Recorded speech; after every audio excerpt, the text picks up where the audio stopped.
The 2021 Africa Cup of Nations is well underway in Cameroon. Teams are already battling it out for top honors, and we have already seen some very interesting results coming out of the tournament. Teams like Ghana and Egypt have already lost, and we have also seen defending champions Algeria drawing with Sierra Leone. Now, CGTN Africa will be here throughout the tournament up until the final day, February the 6th, to bring you all the events and happenings from the tournament. I want to have a discussion here with a sports journalist from Kenya, Eric Njiru, who will help me look at the event so far, and we are going to preview and review all the events that are going to happen and what we expect to happen throughout the tournament. Welcome, Njiru. Thank you. Eric, to begin with, this is a tournament that is being held in the middle of a pandemic. How much do you think the COVID-19 pandemic is affecting the tournament in Cameroon so far?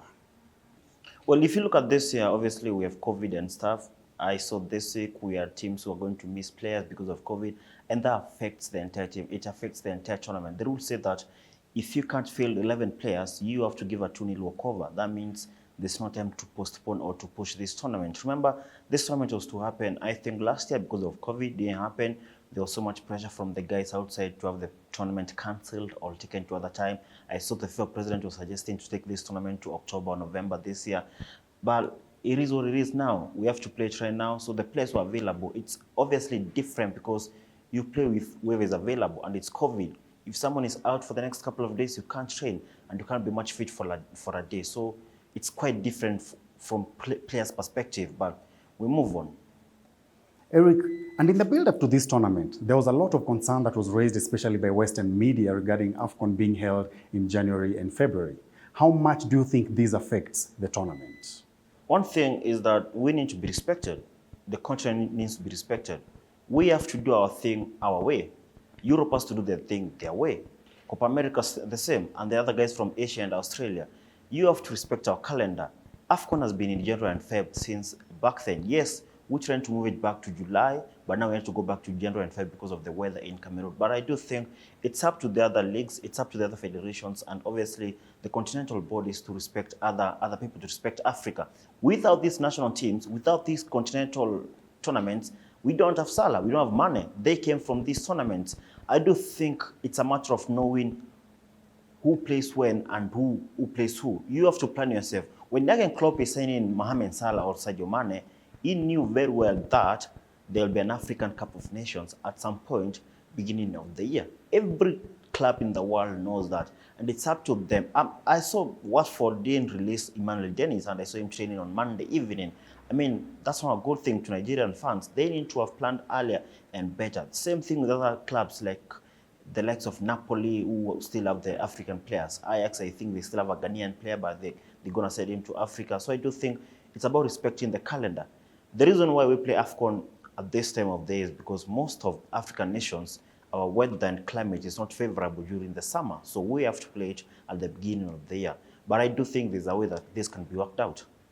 And it's just a few days into the tournament, and you're already seeing some very, very interesting results. We have already seen Egypt losing to Nigeria. We have seen Ghana losing to Morocco. We have seen the defending champions Algeria drawing with Sierra Leone.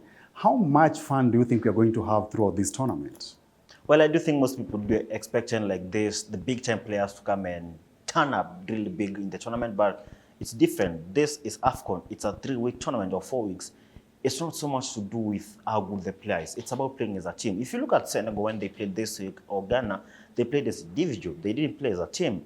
Yes, probably you have Sadio Mane, you may have Koulibaly who's coming back soon, you have the other side, you have Mohamed Salah for Egypt, and Morocco, they have their own players. But if you don't play like a team, you're not going to get anything. That is one thing about the Africa Cup of Nations, and that's why I do think most of North Africans do perform quite well in the previous editions, because most of their players probably have played together for quite long, or they play at the same club like Al-Ahly in Egypt, and they're able to know each other. So when you bring these big-time players, the likes of Idrissa Gana Gueye, the likes of Sadio Mane, you expect them to play the way they play for PSG or Liverpool. No, they're not going to do that.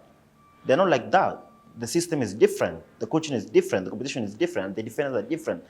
AFCON is different from the other competition. So I do think it's more about playing as a team. We saw Nigeria play as a team, and they probably can say that was like the best performance we've seen so far.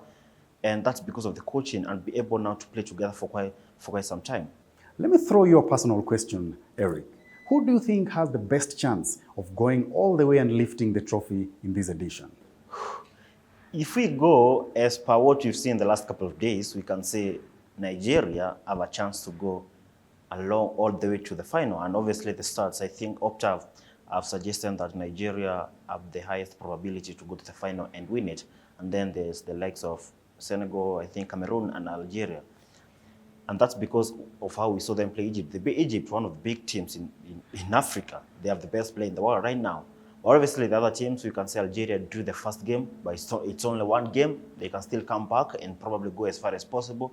There's Morocco, there's Ghana, there's Ivory Coast, like you told me when you started in the interview, and this is the host, that is Cameroon. And remember, hosting this Cup of Nations is a big thing when you have the home support. We've seen the stadiums, most of them are empty when third teams are playing, but when Cameroon is playing, it's almost full. So that would be a key thing. But obviously, I'd like to see Mohamed Salah win it because it will be good if he wins the Ballon d'Or this year. But it will be hard for Egypt.